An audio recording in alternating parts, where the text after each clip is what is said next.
Rádio Rio de Janeiro, a emissora da fraternidade, passa a apresentar Luz na Penumbra, programa que leva ao seu coração a mensagem da doutrina espírita.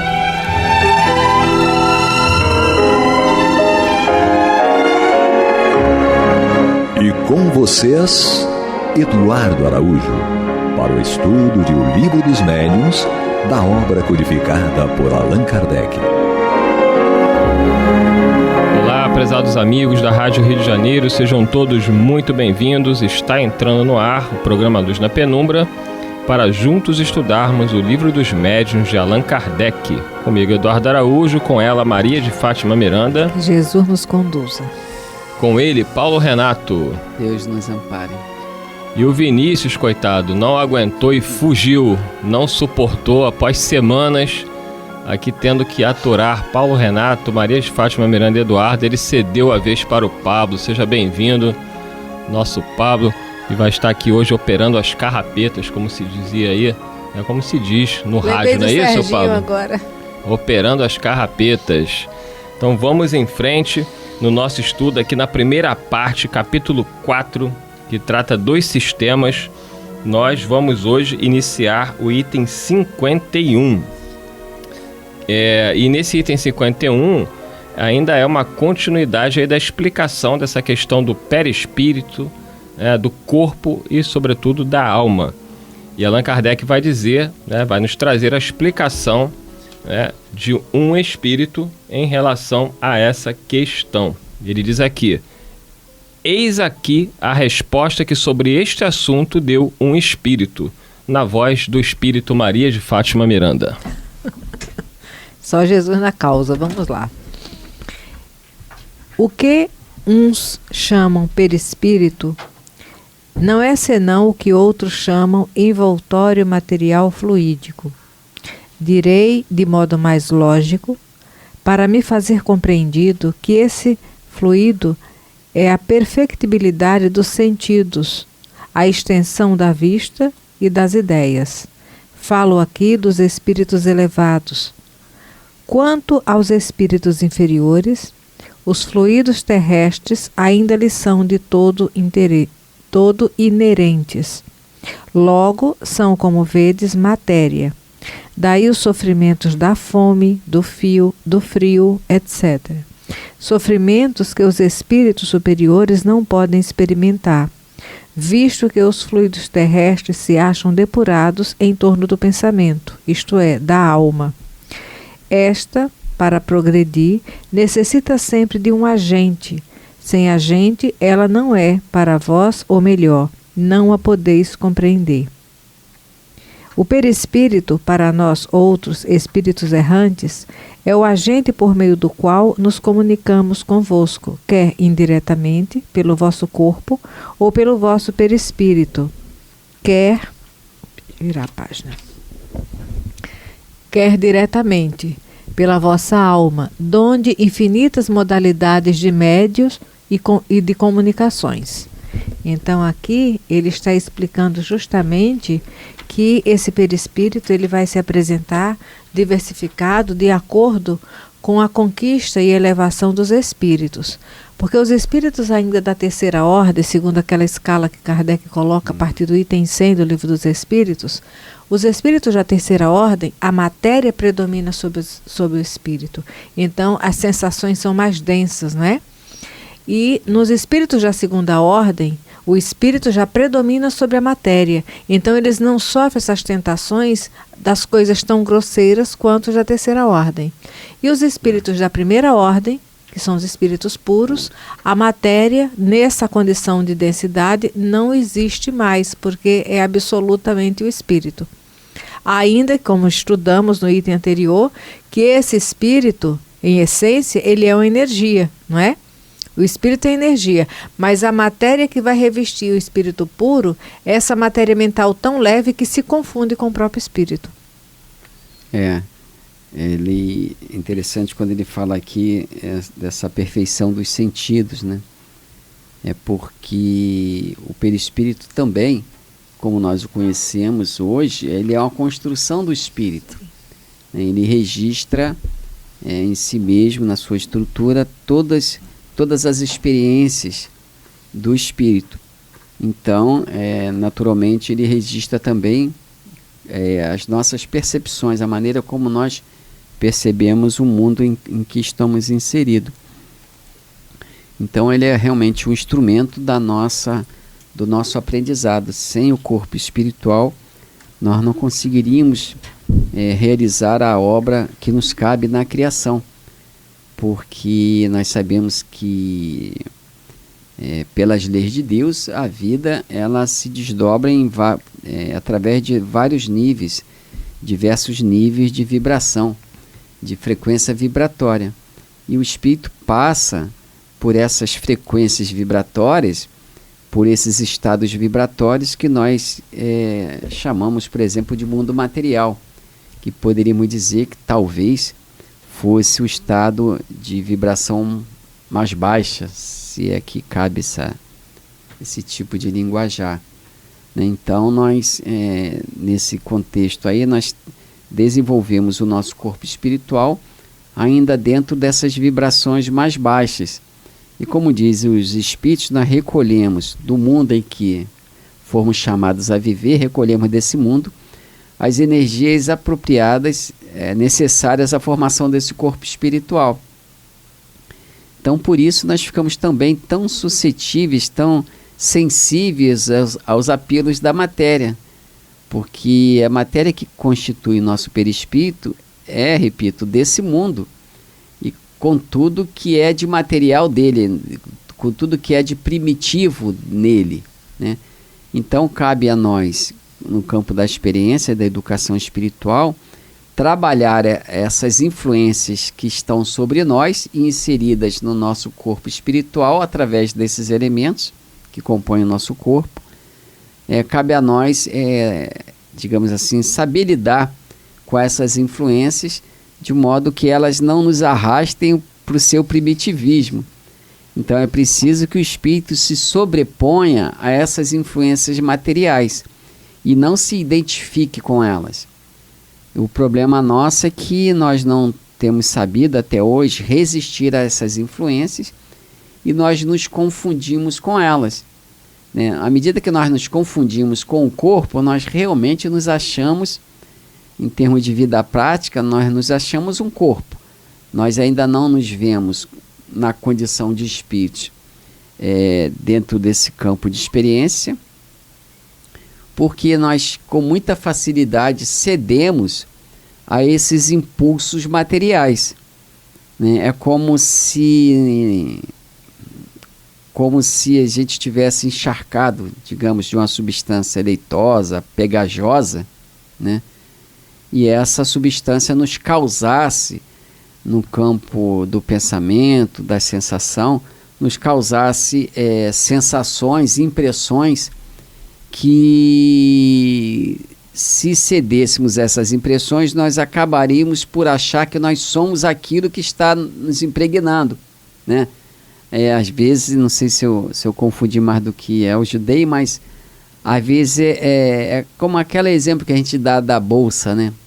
Que a pessoa sai de bolsa todo dia, ou qualquer outro objeto, de relógio, por exemplo, e uma hora nem percebe mais que aquilo é o anexo do corpo. Está ali no corpo, mas não é o corpo. Mas a gente sente que aquilo faz parte do corpo. Tanto é que quando está fora, a gente acha que está faltando alguma coisa no corpo, né? Interessante. Então a vida material é mais ou menos assim. O corpo espiritual é mais ou menos assim. O corpo físico, ele é constituído de elementos do mundo. E esses elementos, por serem primitivos, naturalmente causa essa impressão em nós, de modo que a gente se confunde com o corpo. E na medida que nós evoluímos, vamos habitando outros mundos, com outros estados de vibração. Esses elementos desses outros mundos não têm a natureza, a característica do nosso. Então a sua composição facilita, quando construímos o corpo espiritual nesses mundos, a sua composição facilita a nossa liberdade, digamos assim, a liberdade que nos faz com que a gente procure as coisas mais elevadas, porque a matéria não nos puxa tanto. para o seu lado. Interessante, não deve ser nesse sentido que a gente pode entender quando Jesus nos fala para sermos do mundo sem estar no mundo sem ser do mundo. Porque viver no mundo físico, mergulhado na matéria grosseira, nos sentindo parte dele, aí fica complicado nos perceber enquanto espíritos. É interessante isso, porque mas é preciso que a gente faça aqueles exercícios mentais, né? Kardec até sugeria isso, está em Obras Póstumas. Ele disse que nos momentos de dificuldade dele, ele se projetava por antecipação no mundo espiritual, pela mente, e de lá ele fazia uma análise mais justa, mais clara dos problemas que ele estava enfrentando. Isso dava as forças morais de que ele precisava. Então é preciso que a gente se dê tempo, crie um tempo para nós, para nos pensarmos como espíritos, porque o dia a dia, os apelos do dia a dia, os compromissos, às vezes, são como esses condicionamentos. E o dia a dia nos faz pensar que nós somos seres absolutamente materiais, porque há tanta preocupação com as coisas que devemos dar conta, né? Conta de luz, água e tudo mais, né? Trabalho, condução, que acabamos voltando os nossos pensamentos na direção da matéria. Nós não conseguimos olhar para o alto. O espírito Joana de Ângeles até fala sobre isso, né, que nos momentos de tribulação, que a gente lembre de olhar para o alto, porque é o nosso destino. Mas a gente só olha para baixo e acaba por tanto se preocupar, a gente se impregna com as questões materiais e elas ganham força sobre nós na condição de espíritos. E de tanto viver assim com foco para a matéria, realmente nós nos percebemos como seres materiais, embora o raciocínio espírita nos diga que nós não somos seres materiais, somos seres espirituais, né?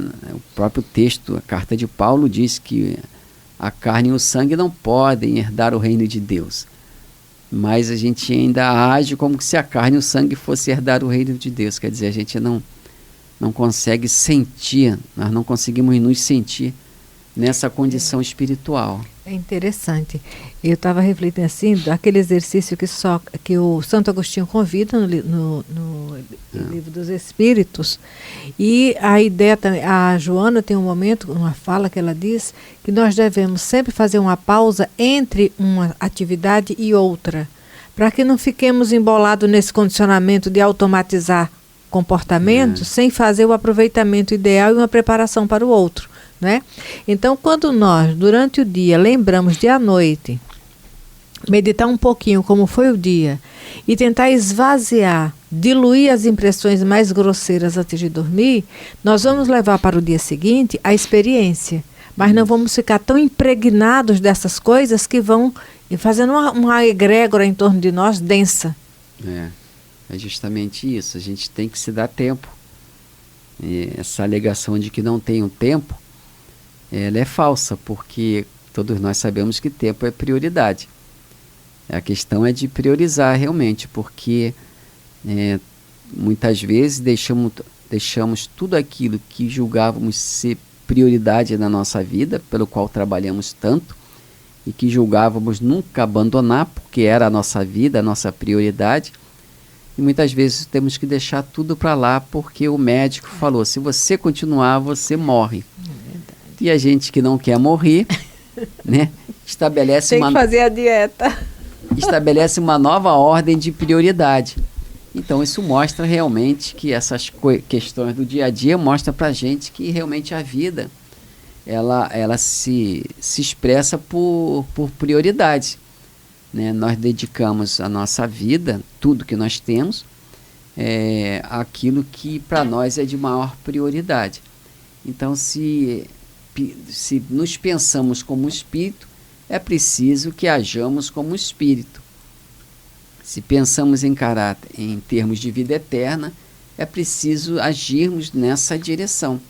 Mas para isso a gente tem que se dar oportunidade, né? Jesus não vai fazer isso por nós. Jesus nos convida a seguir com ele, mas nos dá a liberdade da escolha.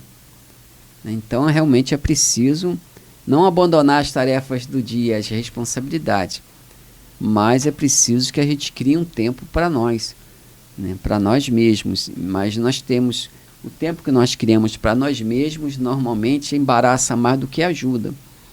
A gente diz que vai criar um tempo para nós. Eu preciso de um tempo para mim, para melhorar a minha mente e tal, dos problemas do dia a dia, das pressões, e vamos tirar férias. Mas férias em viagens cansativas muitas vezes. Chegamos lá, a própria preparação às vezes é uma celeuma, uma dificuldade muito grande.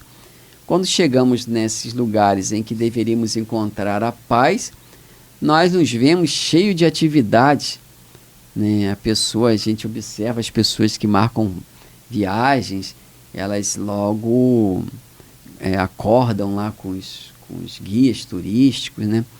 Para que possam conhecer o local, às vezes locais distantes, que leva 1 a 2 horas para conhecer. E para isso tem que acordar cedinho. Ela está em férias para relaxar, para espairecer, né, como se diz. E tem que acordar 4h30 da manhã, porque o guia falou que vai sair às 7 ou 6 e o lugar é distante, não pode esperar ninguém. Então as férias ficam mais cansativas do que a própria atividade. E o espaço que nós dissemos que deveria ser esse motivo de reflexão acabou sendo um motivo a mais de desgaste.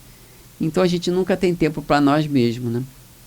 Então a gente pode criar esse tempo dentro de casa. Ninguém precisa ir para lugar nenhum, pegar avião, navio, seja lá o que for, para buscar dentro de si mesmo a paz que procura.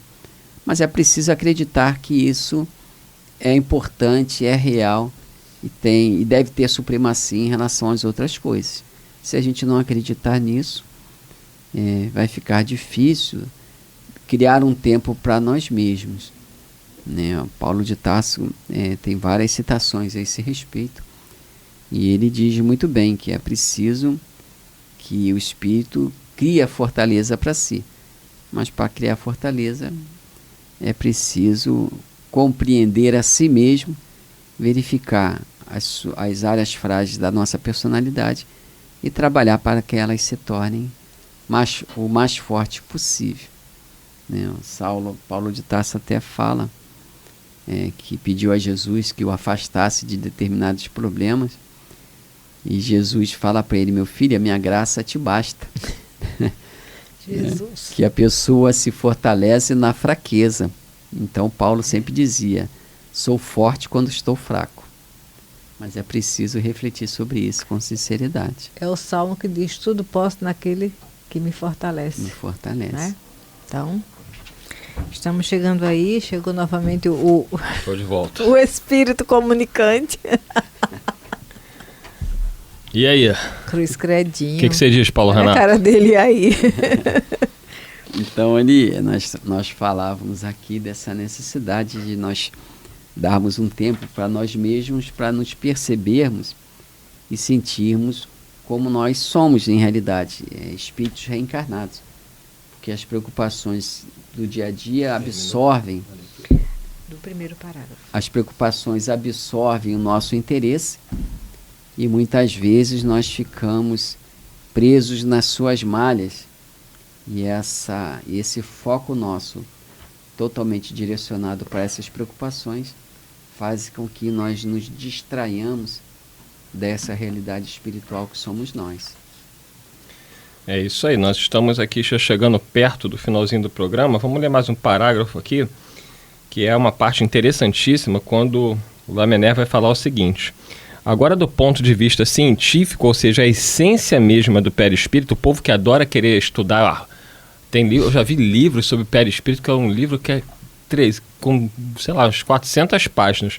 Nada contra, mas eu fico com o que o Lamennais vai falar aqui. Ele diz o seguinte: do ponto de vista científico, ou seja, da essência mesma do perispírito, isso é outra questão.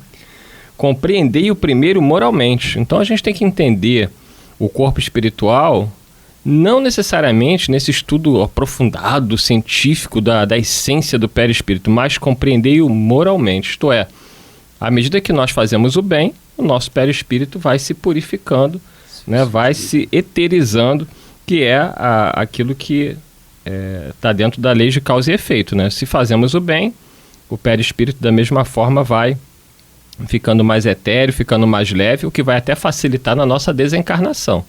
Se fazemos o mal, se pensamos no mal, o perispírito vai se adensando e vai dificultar não somente o nosso desencarne, como a própria realidade na vida espiritual. Então isso aqui é fundamental, não é, Paulo Renato? Isso. Compreender-o moralmente. Compreender moralmente, é justamente aplicar o espiritismo àquilo para o qual ele veio. Porque os espíritos falam no próprio Evangelho segundo o Espiritismo que a comunicação do mundo espiritual com o mundo físico, ela não tem outro fim senão a nossa reforma moral.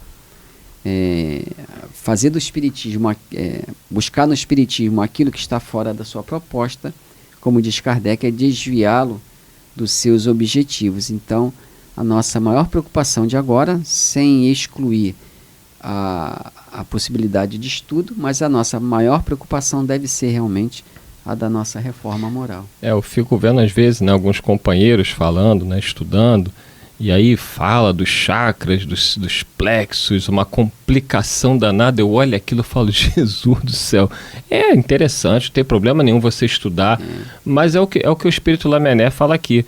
Se a gente não compreender o fundamental, o que é o fundamental? É a parte moral. O que adianta eu conhecer todos os chakras, centros de força, plexos, como é que eles se interligam, como é que é a energia, para onde vai, para onde vem?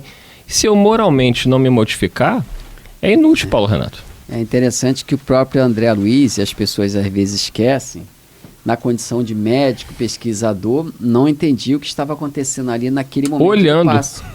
Olhando, e tinha aquela curiosidade do homem de pesquisa. E ele reconhecia que não entendia aquilo que se dava ali. Né? E às vezes a gente quer se munir de uma autoridade intelectual numa área que nós absolutamente desconhecemos. Mas enfim, a Miranda que compreende o perispírito cientificamente, né? Compreendo, denso, pegajoso, pesado, ainda é o meu. Ficamos com o Lamennais aqui, compreendendo ele moralmente, e semana que vem nós vamos retomar e provavelmente encerrar essa primeira parte aí do Livro dos Médiuns, e posteriormente iremos adentrar a segunda parte, que trata das manifestações espíritas. Dito isto, só nos resta agradecer a todos vocês que nos acompanharam em mais um estudo de O Livro dos Médiuns. Agradecer ao Paulo Renato, a Maria de Fátima Miranda, ao Pablo, e esperamos que Jesus assim permita, na semana que vem possamos dar continuidade ao nosso estudo. Muita paz a todos. Muita paz. Você está ouvindo o programa Luz na Penumbra.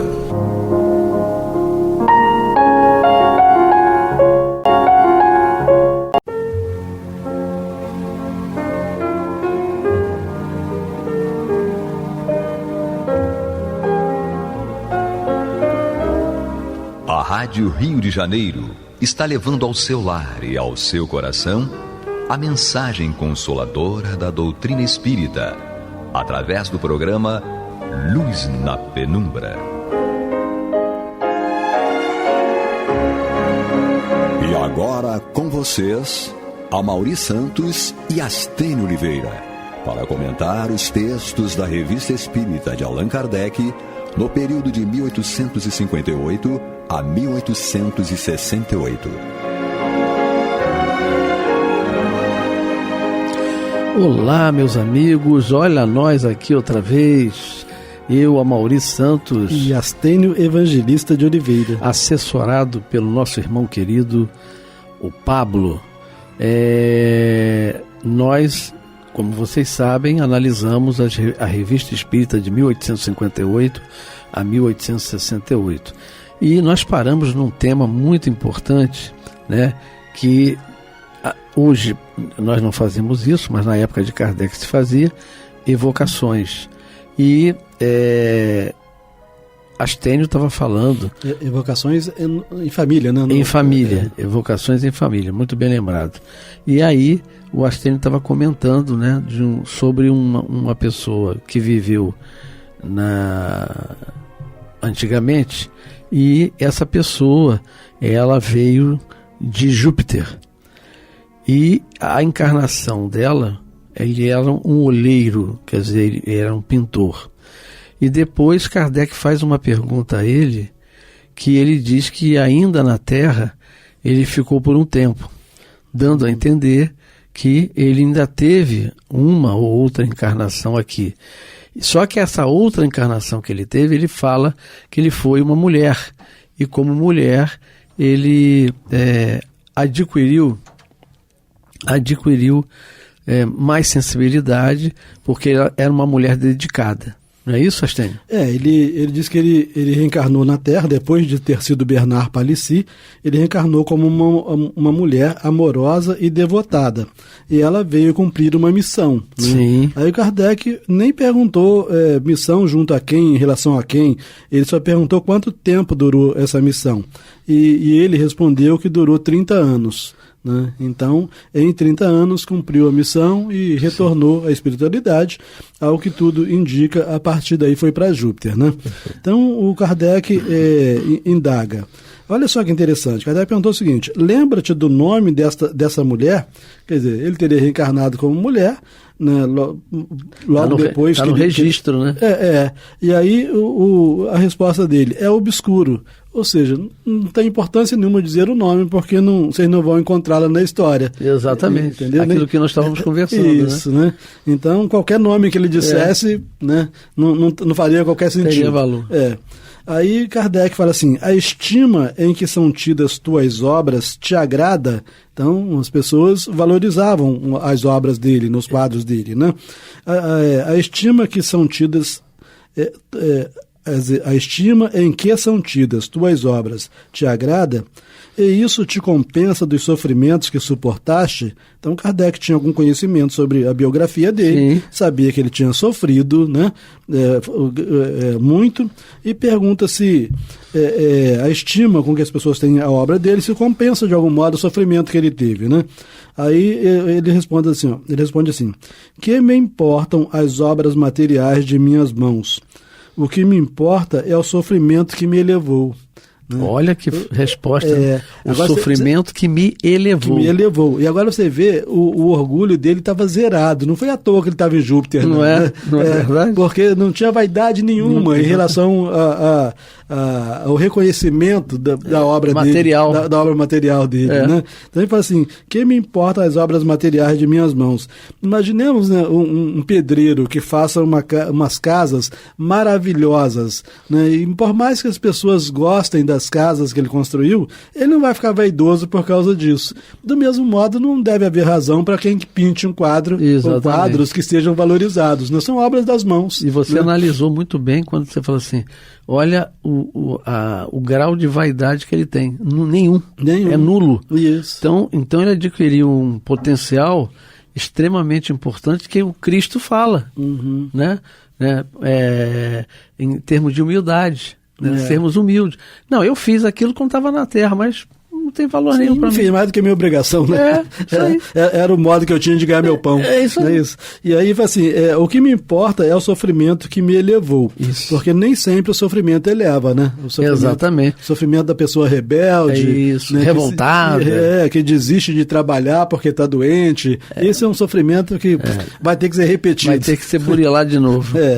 Aí Kardec continua dizendo assim: com que objetivo traçaste pelas mãos do senhor Victorien Sardou? Então Victorien Sardou foi o médium, né?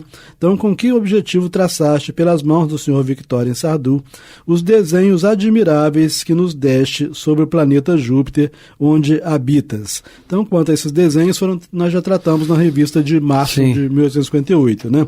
Com que objetivo traçaste pelas mãos do senhor Victorien Sardou os desenhos admiráveis que nos deste sobre o planeta Júpiter, onde habitas? Ele responde: com o fim de inspirar o desejo de vos tornardes melhores. Né? Então não foi por qualquer vaidade: olha, eu sou habitante de Júpiter, Júpiter é uma maravilha, olha as construções de Júpiter, e daí por diante. Mas assim, eu estou mostrando que realmente há casas melhores na casa do pai, há residências melhores. E você falou uma coisa aí que ele, né, falou, que esse espírito falou, que é importante. Quando nós nos melhorarmos de tal forma, nós seremos agraciados em sair do planeta Terra. E agora, a gente acha que vai sair do planeta Terra e vai para altas esferas como o Cristo. Não, a gente vai para um planeta melhor. Sim. Né? Então Júpiter, dentro dessa escala de evolução, está acima da Terra. Sim, então isso assim. Já é um prêmio. Né? É um prêmio. Mas vamos para Júpiter? Vai para Júpiter porque você já eu me lembro de você sabe dessa história de Celina quando diz para Bezerra de Menezes, tu estás livre, tu não precisa mais estar aqui na Terra, tu pode singrar e ir para qualquer planeta que tu escolheste. E ele diz que não, ele é que opta. Olha o livre-arbítrio aí. Não, eu fico aqui enquanto tiver um irmão doente, na miséria, eu quero ajudar. Então a opção foi dele, mas ele já podia estar em Júpiter. Sim, podia estar em outro planeta. Ele se identifica de tal modo com Jesus, né, e a gente sabe que lá já no tempo de Jesus, ele é tão apegado a Jesus que quando Jesus veio à Terra, ele veio também, né? É verdade. Ele era o Zaqueu, aquele baixinho que subiu na árvore lá, né, essa coisa toda.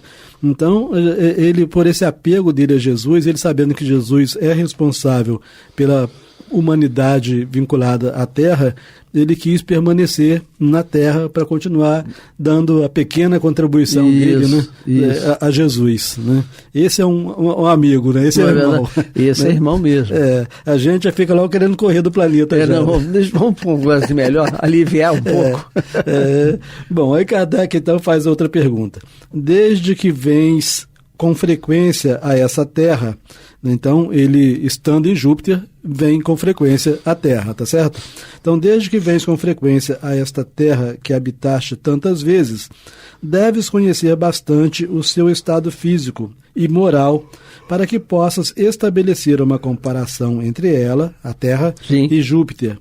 Rogamos-te, pois, nos esclareça sobre diversos pontos.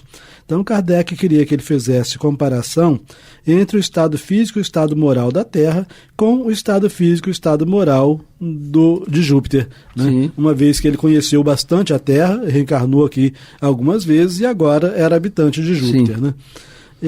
E aí Kardec faz, então, a pergunta já a respeito dessa situação, né, que ele queria saber.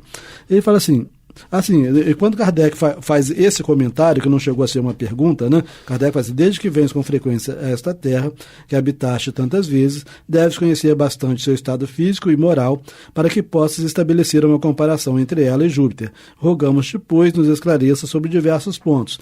Aí ele já se manifesta dizendo assim, ao vosso globo venho apenas como espírito. O espírito não tem mais sensações materiais. É importante, né, que ele deixou claro o seguinte, fala assim, olha, saber exatamente o estado físico do planeta Terra nesse momento em que eu só venho como espírito, não é tarefa tão simples, né, porque eu não tenho as sensações mais né, para poder falar de calor, de frio, né, esse tipo de coisa. Bom, aí o Kardec faz um subtítulo agora, que é Estado Físico do Globo. Aí ele fala assim, do globo, porque depois ele vai falar dos habitantes, tá? Do estado físico dos habitantes. Então ele fala assim, pode-se comparar a temperatura de Júpiter a de uma de nossas latitudes? Então não foi à toa que o Palissy esclareceu logo que ele vinha aqui como espírito, né? Então nem sempre ele conseguiria dar uma resposta exata, né? Você fala assim, pode-se comparar a temperatura de Júpiter a de uma de nossas latitudes? Ele fala, não, ela é suave e temperada. Então a temperatura em Júpiter é suave e temperada, sempre igual, enquanto a vossa varia. Lembrai dos campos elíseos que vos foram descritos. Né? Então, aquela descrição poética dos campos elíseos, ele diz que se aplicaria bem a Júpiter. Né? Bom, o quadro que os antigos nos deram, outra pergunta, o quadro que os antigos nos deram dos campos elíseos resultaria do conhecimento intuitivo que possuíam de um mundo superior, tal como Júpiter, por exemplo? Tá? Aí ele responde, do conhecimento positivo, então não foi conhecimento intuitivo. Sim, foi positivo. Do conhecimento positivo, a evocação permanecia nas mãos dos sacerdotes. Então, os sacerdotes, através dos espíritos que eles evocavam na época, eles tinham informações positivas a respeito de mundos superiores. Sim. Então, os campos elíseos foram pintados com base em informações espirituais. Olha, Não é? tá vendo? É. Nada é por acaso, né? Nada é por acaso, né? Ninguém acordou imaginando aquela região. Perfeito. Né? Uhum. Bom, a temperatura varia segundo as latitudes, como na Terra, né? Então nós temos aqui os países do sul, né? As regiões, né? Sim. Uma é fria, outra é mais quente. Isso, é. Então a temperatura varia segundo as latitudes, como na Terra. Ele só deu a resposta não. A preguiça de responder, né? É. Então a temperatura não varia segundo as latitudes, tá certo? Então é constante. É constante em todos os quadrantes do planeta, né? Conforme nossos cálculos, outra pergunta, conforme nossos cálculos, o Sol deve aparecer aos habitantes de Júpiter sob um ângulo muito pequeno e, em consequência, dar-lhes pouca luz. Podes dizer-nos se a intensidade da luz é ali igual à da Terra ou se é menos forte? Então, a ciência, na época de Kardec, já fazia alguns cálculos e achava que a luz solar batia pouco em Júpiter, né? Posição do Isso planeta, na época de Kardec. Na época de Kardec. Século XIX. E ele não nega na resposta, não. Né? Porque Kardec perguntou assim, pode dizer-nos se a intensidade da luz solar, Sim. Né? É ali igual à da Terra ou se é menos forte? Ele responde, Júpiter é envolvido por uma espécie de luz espiritual que mantém relação com a essência de seus habitantes. A luz grosseira de vosso Sol não foi feita para eles. Nossa. Que vergonha. É? Porque foi feita para nós, tá, Maurício? Para nós, para aquecer, né? Para ver se entra na cachola. Não é? E a gente, sem a luz solar aqui, a gente morre simplesmente. Sem dúvida, né? Sem dúvida. Por ausência de luz própria. É verdade. Perfeita a sua colocação. Bom, e aí Kardec pergunta, há uma atmosfera? Então, apesar disso tudo, existe uma camada de ar, né, envolvendo o planeta Júpiter, né? Ele responde sim, simplesmente sim. Né? Eu diria a você que até por causa das respostas curtas, talvez pelo conhecimento dele, porque a gente tem que entender que ele é um espírito, mas ele traz as limitações dele. Sim, ele não é um astrólogo, ele não é uma pessoa dessa área. E as perguntas de Kardec eram perguntas curiosas, mas eram perguntas com bastante nexo, né? Você vê, tem atmosfera? É assim, é assado? Sim, então... o conhecimento astronômico dele poderia não ser tão limitado, então ele bota sim. Pronto. Agora, obviamente que a cultura geral dele devia ser também relativamente vasta, uma vez que analfabeto não vai para mundo superior. Não é verdade? Então, se a gente quiser uma vaguinha em algum lugar... Vamos ter que melhorar muito ainda. Então, não basta ter virtudes, não. Precisa ter cultura também, conhecimento também, né? Bom, então Kardec continua. Kardec não ficava satisfeito nunca. Né? A resposta é tão fraca, né? Vamos melhorar isso aí. Vamos apertar um pouco. Então Kardec diz assim, a atmosfera de Júpiter é formada dos mesmos elementos que a atmosfera terrestre? Porque o primeiro Kardec perguntou, há uma atmosfera? Ele poderia dizer que sim e já dar algumas informações. Só mas ele disse não sim. deu. Não deu, aí deu trabalho a Kardec para perguntar mais. Tá de novo. A atmosfera de Júpiter é formada dos mesmos elementos que a atmosfera terrestre? Ele responde, não. Os homens não são os mesmos. Suas necessidades mudaram. Então, de algum modo, ele confirma, né, que muitos dos nossos alimentos são extraídos da atmosfera. Né? E como os homens não são os mesmos, os elementos que formam a atmosfera não podem ser os mesmos. Iguais. Você falou uma coisa muito importante, porque nós somos os seres inteligentes que estamos agora na Terra e já tivemos muitas reencarnações. Mas hoje, com o desenvolvimento na área biológica, na área química, nós sabemos que nós temos os componentes do planeta, né? Colaborando com o que ele está falando, com o que Kardec e o Espírito está respondendo. Por quê? Quando nós vamos ao médico, o médico diz que a gente está doente, e ele diz assim, você está com carência de ferro. Ué, o ferro vem de onde? Está na natureza. Sim. Então, nós também trazemos uma carência nessa substância e temos hoje medicamento para poder suprir. Sim. Né? Olha, você está com baixo magnésio. O magnésio está onde? Na natureza. Então, nós somos componentes do planeta.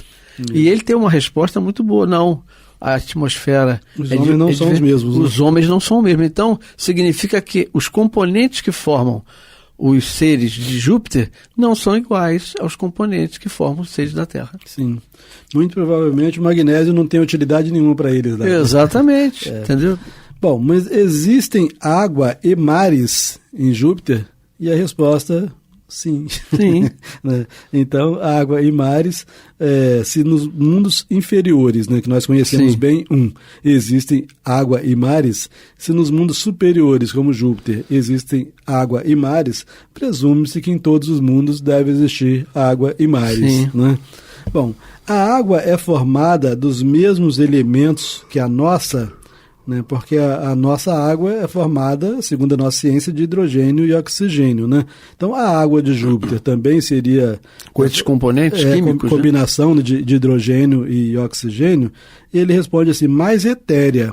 Quer dizer, ele não nega que seja hidrogênio e oxigênio, mas seria um hidrogênio mais etéreo e um oxigênio mais etéreo, mais puro. Como seria, vamos fazer uma comparação para que os ouvintes entendam, como seria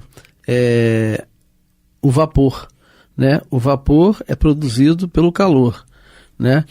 Mas aquele vapor que a gente não está vendo, só vê na hora que ele é formado, mas ele está na natureza. Ele é formado de H2O, né? Hidrogênio e oxigênio, mas etéreamente, quer dizer, você não vê. Mas está lá. Eu acho que é isso que ele estava dizendo. E ele pode estar dizendo também no sentido de pureza, né? Porque sim, você sim. vê, por exemplo, o oxigênio que você usa na indústria é menos puro do que o oxigênio que você usa no hospital. Perfeito. Então, obviamente, que o oxigênio lá estaria muito mais puro do que o mais puro nosso. que nós temos aqui na Terra. É verdade. Não é isso? Então, aí Kardec pergunta, há vulcões? Há vulcões em Júpiter? O que você acha? Eu acho que deve existir. Vamos ver, mas a resposta dele foi não. Ah, viu? Então é um planeta mais evoluído isso, mesmo. está tudo organizadinho, né? Sabe? A população de lá não precisa ser testada, né? É verdade. Então, assim, não, nosso globo não é atormentado como o vosso. Lá a natureza não teve suas grandes crises. É a morada dos bem-aventurados. Olha. Nele a matéria mal existe. Olha que coisa linda. Que lindo. Olha o que o Astênio falou. Nele a matéria quase não existe. Então, se a matéria quase não existe, é óbvio, quando eu pego um telescópio ou um satélite e mando para Saturno, eu vou ver isso. O nada. Júpiter. Júpiter, eu não vou ver um nada. Mas atrás daquilo ali é tudo etéreo. Né? Então, as cidades são mais etéreas. Por quê? O nível de pureza desse povo é as bem-aventuranças, né? Sim. É muito maior do que nós temos aqui na Terra. Muito provavelmente... Estou gostando de Júpiter, já é um lugar que me interessou. Se te convidar, você vai pensar. Eu vou pensar se vou ir para lá. Exato. Agora, a gente vê que mais ou menos, né, como se o planeta, o mundo físico em Júpiter, fosse de algum modo semelhado ao mundo espiritual da Terra. Né? Que coisa, né? Não é verdade? Então vamos lá. As plantas têm analogia com as nossas. Então Kardec já parte do pressuposto de que há plantas, né? Porque ele pergunta se... até porque ele já tinha informações anteriores já, né? Então ele fala assim, as plantas têm analogia com as nossas? Ele responde sim, mas são mais belas. Sim. Então, se nós já temos... Imagina o colorido disso aí. Se nós já temos flores aqui que já nos deixam tontos já, né? Imagina nesses mundos superiores, né? Aí, a respeito das perguntas sobre o estado físico do globo, né, lá de Júpiter, foram essas perguntas. Aí Kardec vai começar a fazer perguntas agora sobre o estado físico dos habitantes, né? E nós já estamos chegando no nosso finalzinho, mas dá para a gente ver alguma coisa ainda, não é isso? Então vamos começar. Então, estado físico dos habitantes. Aí Kardec pergunta, a conformação do corpo dos habitantes guarda relação com o nosso? Ou seja, tem cabeça, tronco, membros, né? esse tipo de coisa? Porque ele fala da conformação, Sim. né? A forma, tá Sim. certo? E a resposta foi sim, é a mesma. Ou pelo menos alguma coisa. Né? Pelo menos a forma a gente tem. Pode, no sentido de beleza, ser completamente diferente, mas pelo menos tem uma estrutura, né, vamos dizer assim, paralela à nossa. Sim, a forma humana, né? A forma humana. E aí Kardec pergunta, podes dar-nos uma ideia de sua estatura comparada à dos habitantes da Terra? Né? O pessoal costuma, quando pinta os ETs, são uns baixinhos horrorosos. Né? É, isso mesmo, né? Mas lá no planeta deles, eles são bonitos. Né? De repente, essa pintura que eles fazem aí não condiz com a realidade. É verdade. Né? Então, pode dar-nos uma ideia de sua estatura comparada à dos habitantes da Terra? Resposta, grandes e bem proporcionados. Né? Do jeito que nós gostaríamos de ser aqui na Terra. Do jeito que os baixinhos gostariam de ser. É verdade? Tá falando de mim. De nós. Então, vamos lá, grandes e bem proporcionados. Maiores que os vossos maiores homens. Nossa. Olha, então é homem de jogador de basquete, né? Isso, 2 metros, 2,15 metros. Os nossos maiores homens são os nossos jogadores de basquete. Ele diz que lá são maiores do que os nossos jogadores de basquete. Olha só. Né? Então, a gente vê que o progresso demanda crescimento. Até na área da forma. Isso, né? Então, maiores que os vossos maiores homens. O corpo do homem é como o molde de seu espírito. Belo onde ele é bom. O envoltório é digno dele. Não é mais uma prisão. Então, olha que coisa. Olha essa frase. Não é mais uma prisão. Isso. No nosso caso é prisão. Então ele não anda rastejando igual a gente rasteja, né? Sim. Por mais que a gente queira andar rápido. Não adianta. Não é isso? Bom, aí Kardec faz mais uma pergunta, acho que dá pra gente fazer mais uma, né? Sim. Kardec fala assim: lá os corpos são opacos, diáfanos ou translúcidos? Olha o seu futuro corpo aqui. Não é verdade? Nosso. Aí o Palissy responde o seguinte: há uns e outros, então há corpos opacos também, né? A gente vai depois comentar no próximo programa mais sobre isso aqui, né? Ele fala assim: há uns e outros, uns têm tal propriedade, outros têm outra, conforme sua destinação, conforme sua finalidade. Então, tinha uma razão para ele ter aquele tipo de corpo. Isso, né? Se ele vai reencarnar, porque lá também se reencarna e desencarna, né? Se ele vai reencarnar para cumprir uma determinada tarefa, ele tem um determinado tipo de corpo. Aqui na Terra já é assim, né? Quem vai fazer um trabalho pesado normalmente é mais parrudo, né? Verdade, essa coisa toda. Verdade. É isso. Então tá, meus amigos, nós vamos dar uma paradinha, né? É rapidinho. 2 passinhos para lá, 2 passinhos para cá, né? E vamos encerrar nesse momento, sabendo que eu tô curioso, né? Porque eu já estou me vislumbrando ir para Júpiter, né? Se eu for convidado. Então, terminamos por agora. Eu, Amaury Santos e Astênio Evangelista de Oliveira, agradecendo ao nosso irmão Pablo e a vocês que nos ouvem. Muita paz.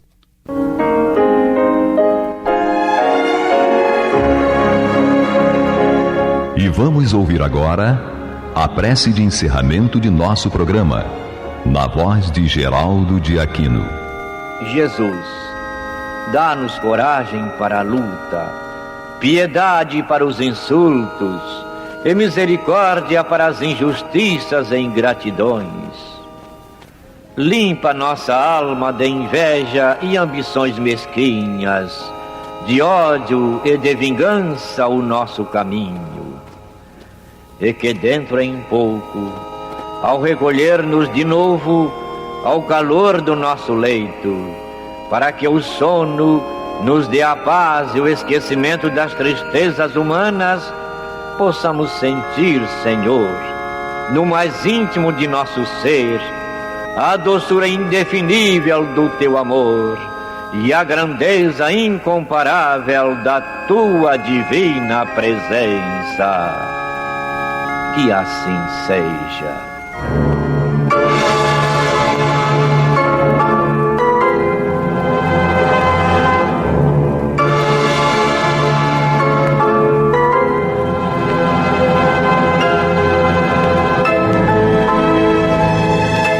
acabamos de apresentar o programa Luz na Penumbra, que voltará a ser apresentado amanhã às 21 horas nesta emissora.